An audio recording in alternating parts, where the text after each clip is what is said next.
第1章，我攻略小说反派的第5年，他终于松口答应娶我。婚礼当天，大厅的吊灯忽然坠落，千钧一发之际，他猛地推开我，护住瑟瑟发抖的白月光女主。她的手臂被划伤，白色西装晕染出一大片血迹，而她怀里的女主毫发无损。我捂着脖子的血口，终于接受了她不爱我的事实。系统出现问我，要提前结束攻略吗？我点头。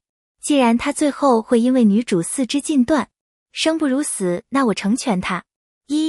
宿主决定好了吗？一旦确定，就不可以逆转，没有回头的余地了。系统叹息一声，觉得有些遗憾。毕竟系统诞生于我的心愿里，在我为纪硕意难平时，将我送进书来，让我改变纪硕的结局。我捂着隐隐冒血的脖子，有些晕眩。我尽力了。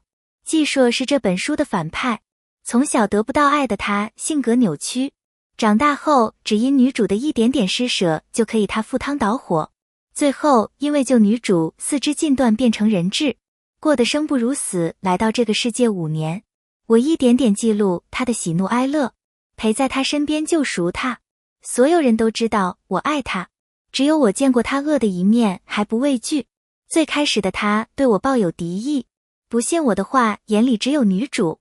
我知他恶劣，在他故意拿着小刀刺向我的时候，我不偏不倚，仍由他刺进我的心脏旁。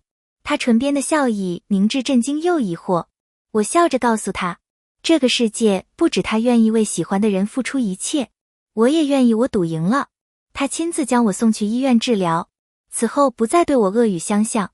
他爱赛车，我不懂车，为了博他一笑，愿意拼命打工，换取一个全球限量的头盔，每天都睡不够3小时。